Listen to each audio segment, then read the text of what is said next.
Ito po ang king and pawn in game. Makikita nyo po sa screen. So, ang title po dito ay Understanding the Square. So, dito po sa king and pawn in game, napaka-importante po dito na maintindihan po natin ang tinatawag na square or yung box.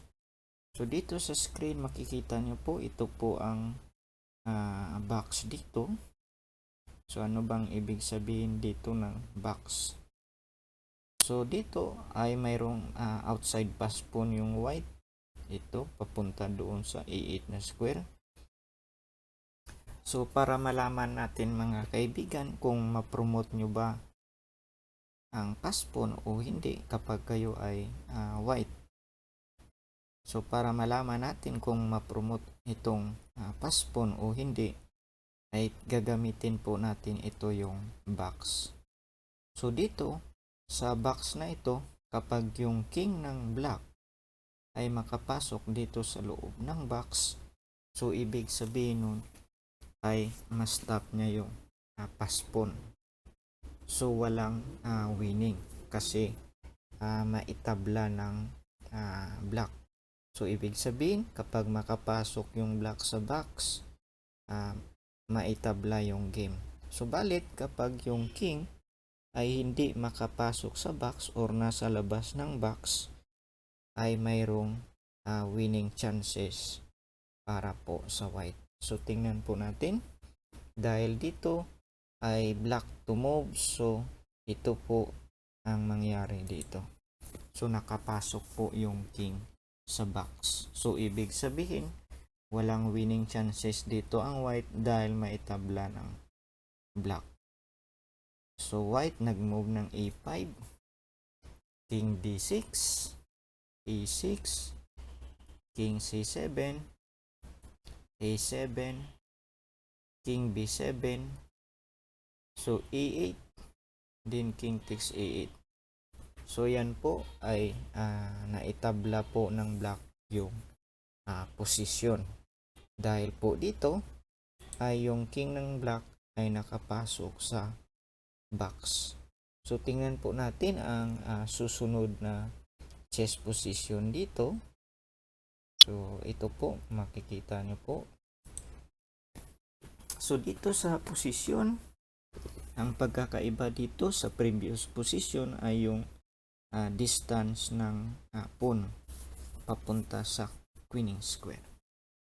So dito po tuturuan ko kayo paano gagawa ng box para malaman nyo po kung paano gagawa ng box. Ito po yung box ay perfect po yung number of squares.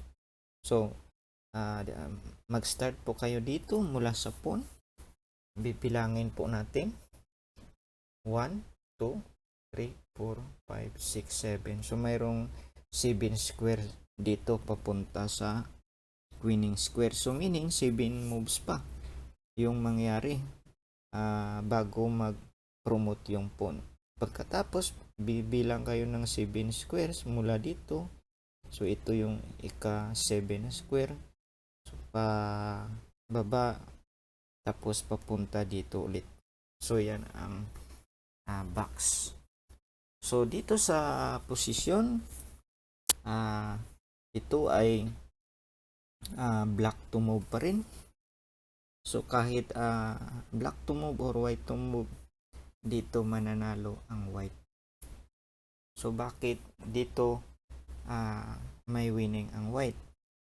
So tingnan nyo po ng mabuti. Sa previous position, yung king ay nakapasok sa box. So dito kapag move ng black, ito yung pagkakaiba dito. Dahil black to move ito, yung black ay papasok sa box. Subalit yung pagkakaiba dito ay yung pawn ng white ay nasa starting position. So meaning kapag nasa starting position, mayroon pong option yung white. Pwede niyang i-move 2 squares or 1 square. So tingnan nyo po, after king G8, yung move ng white ay E4. So after E4, tingnan nyo po ng mabuti yung box. Yung king ng black ay nasa malayo. So ito yung box. So ito yung king ng black. So dahil yung king ay nasa labas ng box, wala sa gitna ng box, so ibig sabihin mayroong winning dyan or panalo yung white. So tingnan nyo po ang susunod na move. King F8. So yung king ay nasa labas ng box.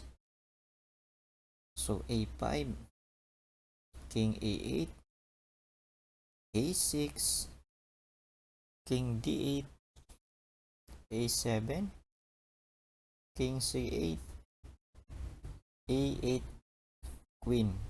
So check yung king ng black. So dito ay winning po sa white. Yan po ang mangyari kapag yung king ay nasa labas ng box. So tingnan po natin ang next example.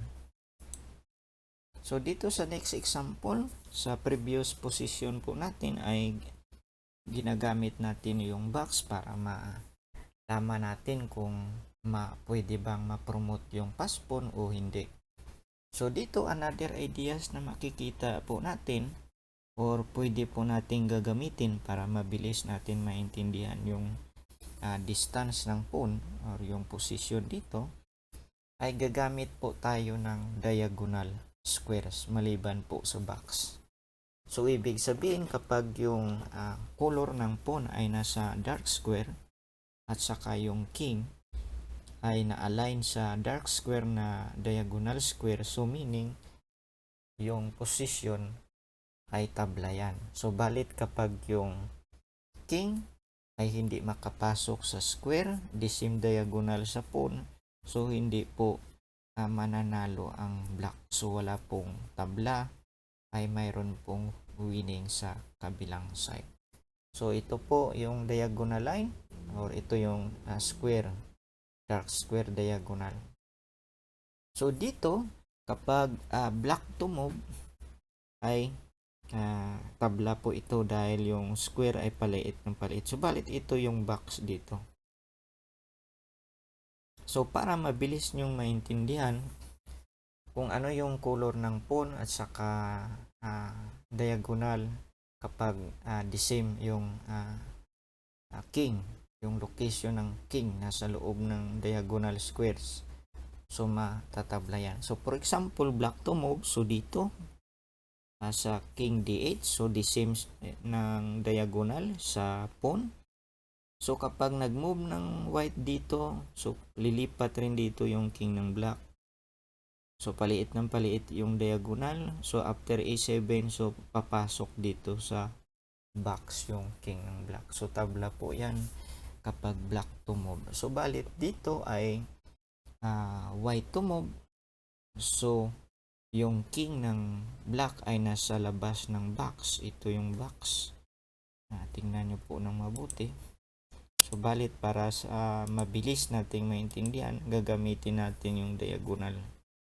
So dito dahil na yung king ay nasa labas ng diagonal square, so hindi niya po makapture yung pass pawn. So ma-promote ng white yung kanyang pass pawn. A6, King D8, A7, King C8, so hindi niya po makapture yung pass pawn. So yan po ang tamang ideas dito para malaman nyo po kung yung pass pawn ay ma-promote o hindi. Okay, next example, tingnan po natin. So ito po yung diagonal line para mabilis nating malaman kung ang king ma-stop niya ang pass pawn o hindi. So tingnan nyo po ng mabuti. So ito po ay black to move o white to move. So black can stop the pawn. So dito po. So kahit black to move po dito, hindi niya ma-stop yung pawn dahil mayroong dalawang 2 squares po. Tingnan nyo po ng mabuti. So after a4, so wala na pong winning chances or drawing chances yung black kasi napakalayo yung kanyang king. andito na yung diagonal sa kabila. So ito na po, napakalayo na po yung square na ito para sa king ng black. So kasi kapag yung pass pawn ay malapit na sa winning square, paliit ng paliit yung diagonal. So ito ang next diagonal. Ayan. So kapag dyan yung king, yung distance ng king, so maaabot niya yung pawn. So napakalayo po. So yan lang po ang tamang ideas para maintindihan nyo po kung ano ang mangyari sa pass pawn kapag yung king ay makapasok sa square or sa box, or kapag yung king ay nasa labas ng box. So okay, next example po, tingnan po natin. Okay, so dito po i-apply po natin ang ating knowledge sa mga previous na position. So ito po yung box or square. So kailangan po maintindihan po natin dito kung ano yung ibig sabihin dito ng box. So for example mga kaibigan, dito sa posisyon na ito, kailangan dito yung tinatawag na pawn break, or kailangan mag-create ka ng breakthrough. So ito yung susi dito para manalo yung white. So for example, dahil black to move ito, so for example kapag white to move, so tingnan nyo po ng mabuti, pwede bang mag-breakthrough dito ang white? Okay, so pwede siyang mag-breakthrough kung i-post nya. So bali, tingnan nyo po ng mabuti, kapag nag-breakthrough dito yung white, ang tanong dito, mananalo ba ang white o hindi? So para malaman natin kung mayroong winning chances ang white, tingnan nyo po ang king position ng black at saka yung pass po ng white. So yung king ng black ay nasa loob ng box. So ibig sabihin, hindi ma-promote ito yung pass pawn kapag nag-move kayo dito ng f5, g takes f5, so after g6, so king e6, g7, f7, so nasa loob ng box kasi yung king ng black. So balit dito ay black to move, so tingnan nyo po ng mabuti, dahil nagkamali po dito yung black. Ito po yung kanyang move, king c5. So after king c5, dito makikita nyo po na yung king ng black ay nasa labas na ng box or square. So ito yung square or box. Ayan po. So yung king ng black ay nasa labas na. So ito na po yung perfect timing para mag-break ng kanyang pawn. So ito po ang tamang move. F5. So kakapture yung black. Pagkatapos g6. So dito after king g6, for example mga kaibigan, napakalayo po yung king sa box, ay kapag nasa labas ng box yung king, ay hindi na yan ma-stop yung pass pawn na yan. So for example mga kaibigan, kapag yung black ay nag-push ng kanyang pass pawn, so dito po tingnan nyo po, hintayin nyo yung pawn, yung kanyang pawn na papasok sa box. So ito po yung box dito. Ito po, tingnan nyo po ng mabuti. Ito po yung 3x3 na square. Ayan. Yan po ang box. So hintayin nyo po yung king ay yung po ng black na papasok dito. Tapos after f2, so yung king pwede pupunta dito para ma-stop or stop yung kanyang pass pawn. So tingnan nyo po ng mabuti. Kapag nag-move siya ng f4, so mayroong g7, f3, din g8 queen, pumasok na po yung king sa box, yung pawn, queen, din f2. So after f2 po, pwedeng mag-move yung white dito, king a2, para ma-stop yung pass pawn. So balit ito po yung magandang move dito, queen f8, mayroon pong double attack, check yung king, at saka under attack yung pawn, winning pawn. So after king d5 po, capturein lang yung pass po ng black. So ayan, winning na po yung white dito. Ganun lang po kasimple, kasimple kung paano po gagamitin yung box. So for example, after g6, kapag nag-move siya ng king d6, ayan, so ito po ang box, nasa outside ng box yung king ng black. So after g7, king e7, so hindi na po yan ma-stop ng king ng black ang pass pawn. So ayan na po, na-promote na yung pawn into queen. So winning na po dyan ang white dahil mayroon na siyang queen. Okay, tingnan po natin ang mga karagdagang example. So dito sa diagram number 6, understanding the square. So ito po, tingnan nyo po ng mabuti. So gagamitin po natin dito yung tinatawag na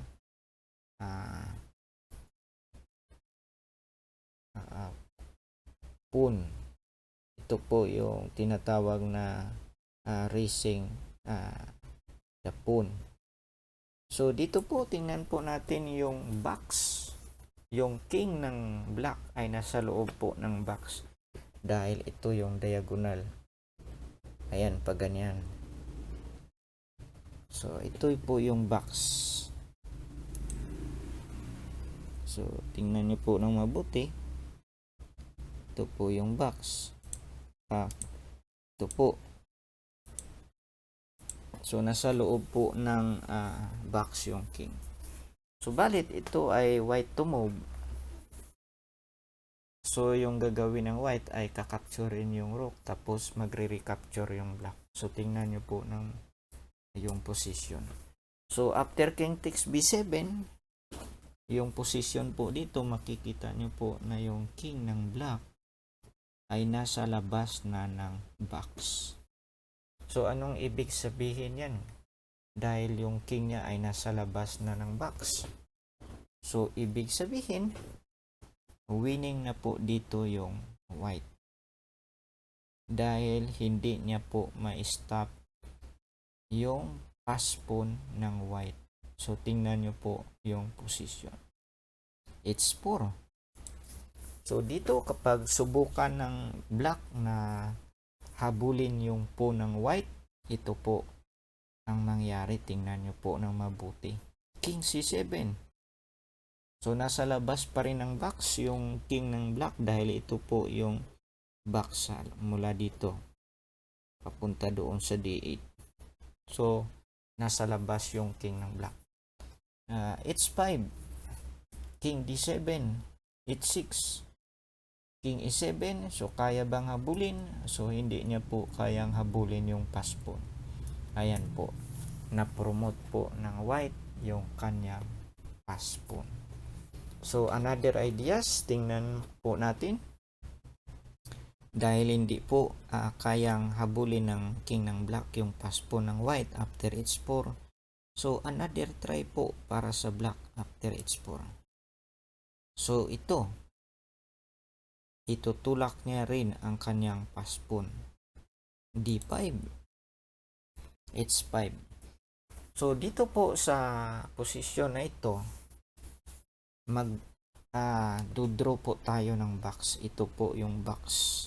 Ito po yung 5x5 na box. So tingnan nyo po. 1,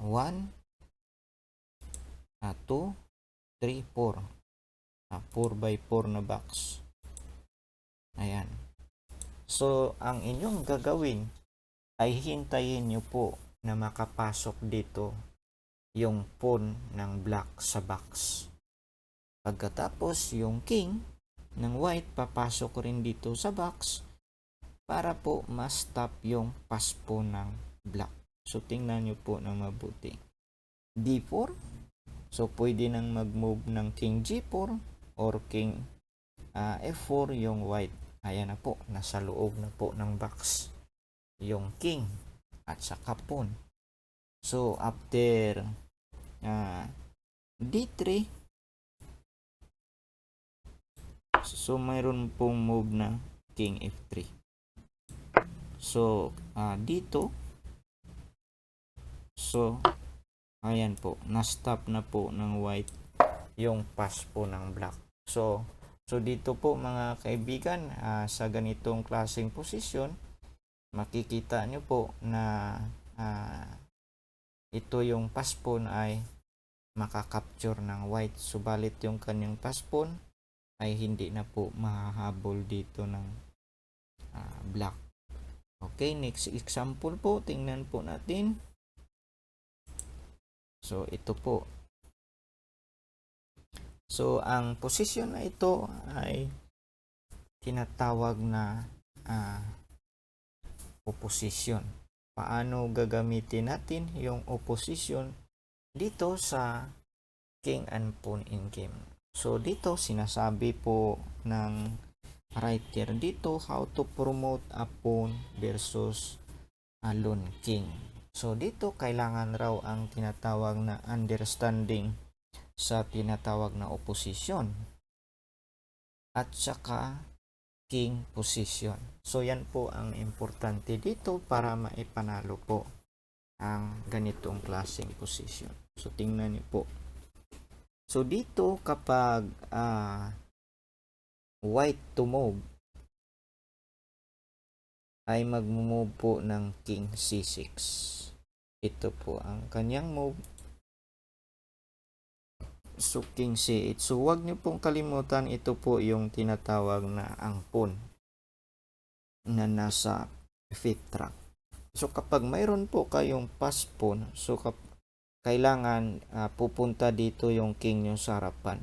Wag nyong i-push yung pass pawn nyo muna, kasi kapag i-push nyo ay matabla po yan. So after king c8, for example, ito po nag-create ng opposition ang black, subalit mayroon pong extra move dito yung white. Subalit kapag nag-move siya ng king e7, walang opposition po yan.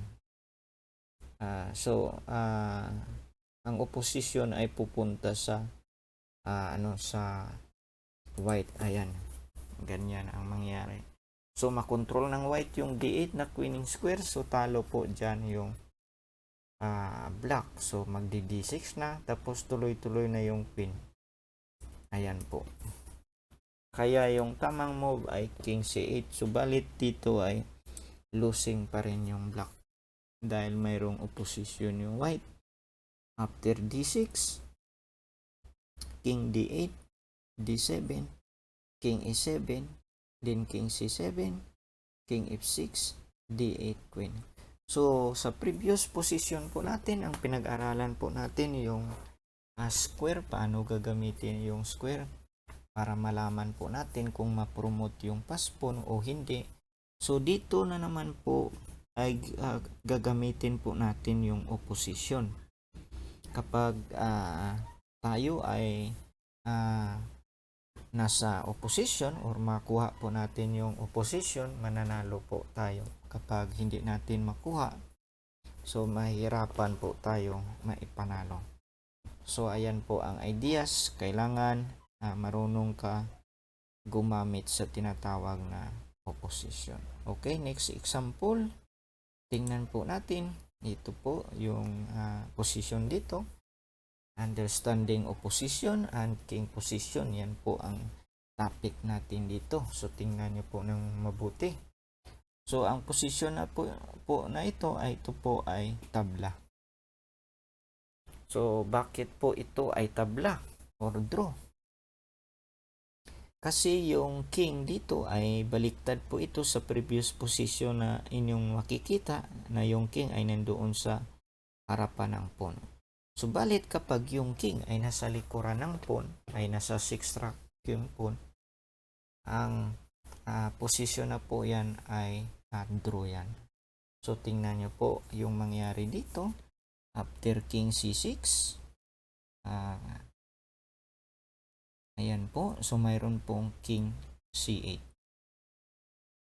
Yan, opposition po yan sa black. So yung gagawin nyo, hintayin nyo po yung king ng white na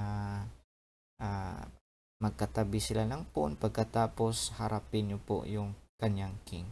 So kapag kayo ay defender, yan po ang inyong gagawin. Kailangan alam nyo paano gamitin yung opposition. So dito hindi makakreate yung white ng opposition. Yung opposition ay nasa black.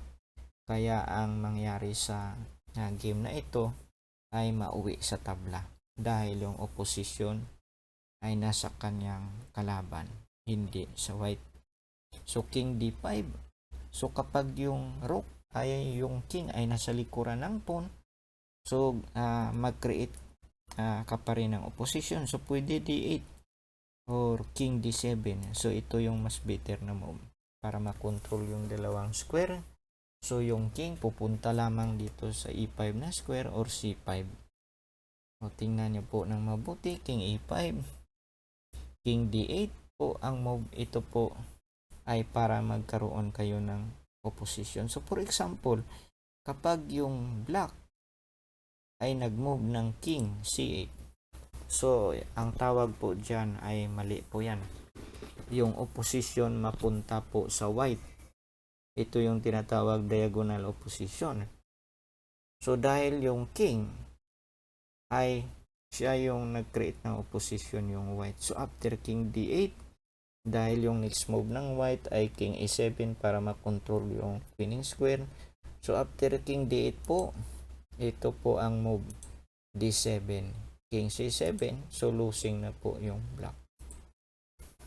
So another try na may possibility po na magkamali yung black. So king a8 instead ng king c8. So if king a8 after king a6 po, ang opposition ay nasa white. So kasi yun ang white ang nagharap sa king. So after king d8, d7, king c7, king e7, so winning na po yung white dahil ma-promote niya na po yung kanyang pass po. So ang tamang move po dito sa after king e5, sa tatlong square na ito, ito po yung tamang move, king d8, para magkaroon ng opposition yung black, para ma-maintain niya yung opposition dito. So after king e6, king e8, yan po ang opposition. So kapag i-post ito ng white ang pawn, so ang mangyari dyan ay stalemate. So king d8, so king d6. So ito ay tinatawag na waiting move. So sinusubukan ng white na baka na maligaw yung black or magkamali. So ganun pa rin yung ideas, i-block yung pawn, tapos king c5, king d8, so king c6, then opposition yung gagamitin ng black. So wala nang choice yung white, itutulak niya yung kanyang pawn, check. So after king d8, king d6, so yan po ang position, ay stalemate po. Okay, next example po, tingnan po natin. Dahil dito ay stalemate na yung position dito. So ito po yung another example po kapag yung pawn ay malapit po dito sa corner. So ang tanong po dito, mayroon bang winning ang white or ma-draw ng black? So wag nyo pong kalimutan, kapag yung pawn ay malapit dito sa corner ay nasa G. Kapag yung king ay nasa harapan, yung pawn ay nasa likuran, nasa 5th rank, may winning po yan sa white dahil nasa kanya po ang opposition. So dito, for example, yung black, ang white magmo-move ng king f6, tapos yung black ay mag-move ng king h7. So kapag dito siya po nag-move ng king f8, losing na po yan black dahil mayroong opposition sa white. After g6, king g8, so g7. So losing po siya dyan. So dito po yung mayroon pa siyang chance. King h7, king f7. So king h8. So after king h8 po, hindi po pwedeng mag-move ng g6 dahil mayroong stalemate. So yan ang tinatawag na stalemate. Massive ng black yung kanyang game. So yung gagawin dito ng white ay babalik yung kanyang king sa f6. So balit kanina after king h7,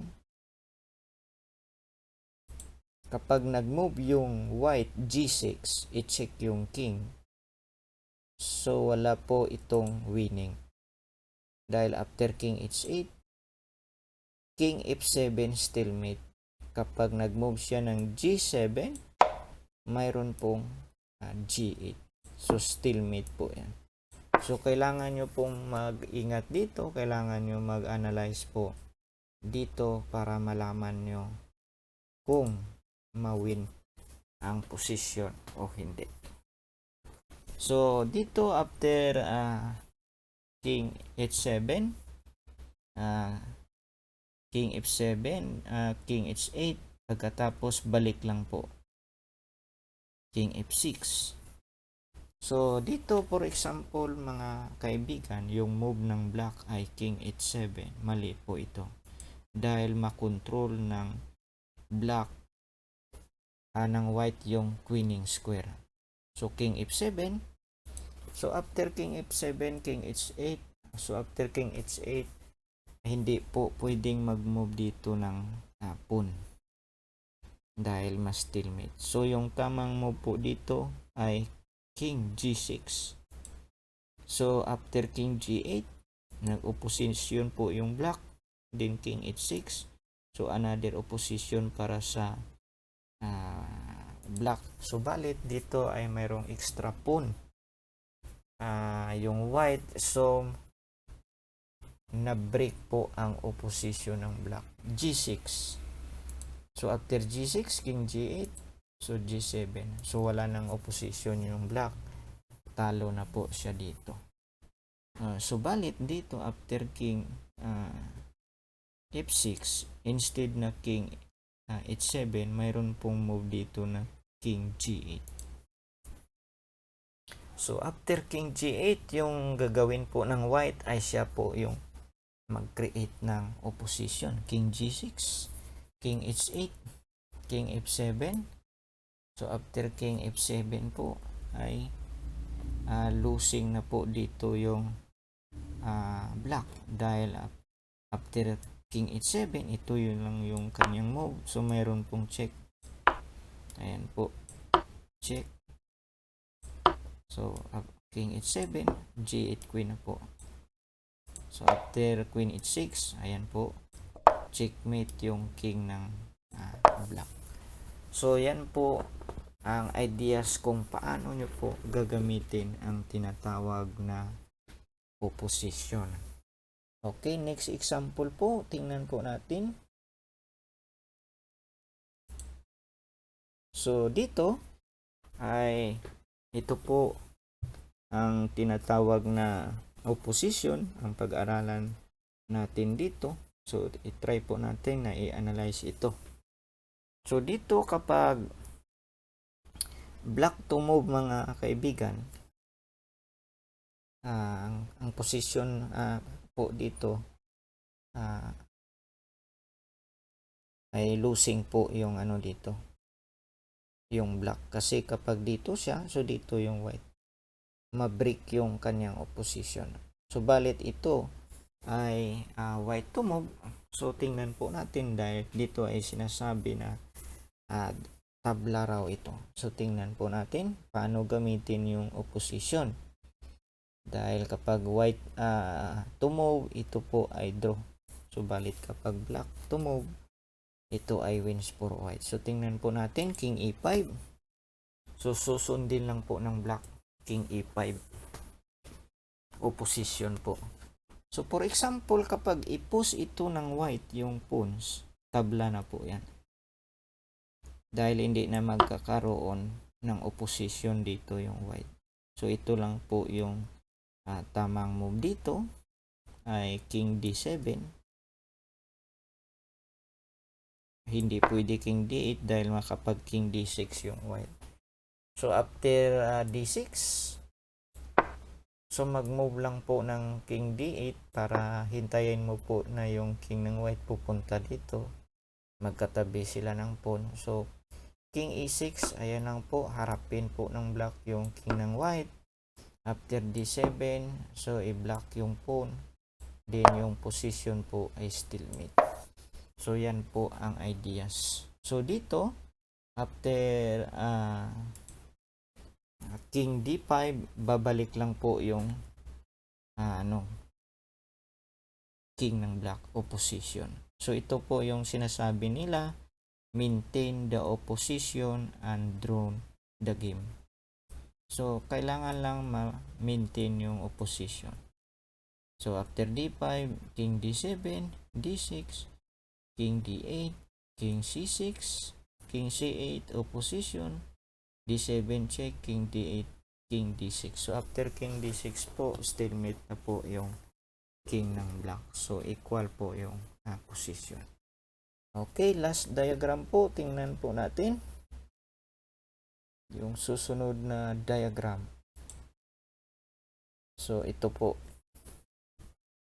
So dito po sa posisyon, ito po ay black to move. So balit dito kapag black to move po, kapag yung pawn ay nasa dito po, fourth rank, losing po yan ang black. So for example, pupunta siya dito sa a7 or sa c7. So ganito po ang mangyari kapag is king e7, so king c6 lang. Tapos pupunta sa ipupus yung pawn. So after king d8 po, so pwede rin po ito ipus yung pawn. So pwede rin king d6. Tingnan nyo po ng mabuti. Dahil kapag ipus po itong pawn ay makukuha pa rin ng white yung opposition. So tingnan nyo po, d5, king c8. So ayan po, makukuha niya yung opposition. Nasa white yung opposition. After king d8, d7, winning na po yan. King e7. So dahil yung king ay hindi niya na makontrol yung queen in square. King e6, d8 queen.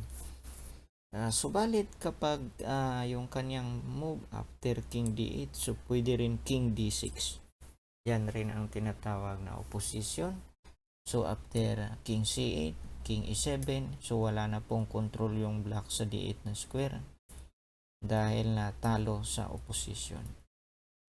King c8, d6, king b7, d7, king c6, d8 queen. Ayan po, winning na yung white. So balit dito kapag nag-move siya ng king c7 instead of king e7, so pupunta po yung king sa e6 na square. After king c8, ayan po. So yung next move po ay d5. King e7, makontrol po yung queen square. So balit dito after king e6, maliban po sa king c8, for example pupunta siya dito sa king d8, so yung opposition mapunta pa rin sa white. After d5, king e8, siya yung nag-opposition. So after d6 po, na-break ng white yung opposition ng black. Yung opposition ay nasa kanya. So king d8, d7, king c7, king e7, king c6, so d8. So winning na po yung white. So balik po tayo dito sa position kapag king e6 ay king c8, then king e7, king c7, d5, so wala na po yung black, losing na po yan. Ayan. King c7, d8 queen. So ito po yung final position dito. So sana po marami po kayong natutunan dito sa king and pawn in game, at saka po paano maintindihan dito yung square dito po sa king and pawn in game. So maraming salamat po sa inyong panonood.